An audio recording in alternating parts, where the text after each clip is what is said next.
सांस्कृतिक रक्षा समिति संचालित श्री माधव गौशाला एंड एनिमल होस्टेलना 200 થી વધુ ગૌ સેવકો દ્વારા સુરતના ડિંડોલી, ખરવાસા, ચલથાણ, પર્વત પાટિયા જેવા અલગ અલગ વિસ્તારોમાં આવેલ નહેરમાંથી અર્ધ વિસર્જિત રઝળતી પીઓપીની બનેલી ગણેશજીની 2500 થી વધુ ગણેશજીની પ્રતિમાઓને બહાર કાઢી હજીરા ખાતે દરિયામાં પુનઃવિસર્જન કરવામાં આવી હતી।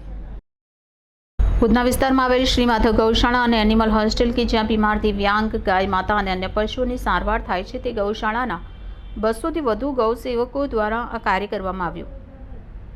सांस्कृतिक रक्षा समितिના અધ્યક્ષ આશિષ સૂર્યવંશીએ જણાવ્યું કે અમારી સંસ્થા છેલ્લા 8 વર્ષથી શહેરની વિવિધ નહેરોમાંથી અર્ધ વિસર્જિત રઝળતી ગણેશજીની દશામાની હજારો પીઓપીની મૂર્તિઓ કાઢતા આવ્યા છે અને લોકોને પીઓપીની મૂર્તિની જગ્યાએ માટીની પ્રતિમાઓનું સ્થાપન કરવા જાગૃતતા અભિયાન ચલાવતા આવ્યા છે।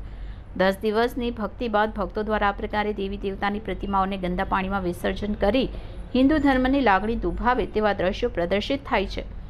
संस्कृति रक्षा माटे सांस्कृतिक रक्षा समिति द्वारा लोकोमां जागृतता लाववा तथा प्रशासन ने योग्य कामगीरी करवा तथा पीओपी प्रतिमाओं पर प्रतिबंध लादवा वारंवार रजूआतो तथा कार्यक्रमों आपवामां आवे छे।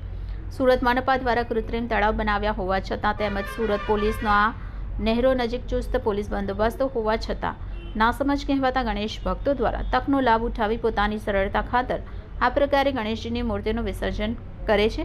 आवा भक्तों ने विनंती है कि बापानी स्थापना करी योग्य जगह विसर्जन न करी शकातुं होय तो स्थापना ज नहीं करवी।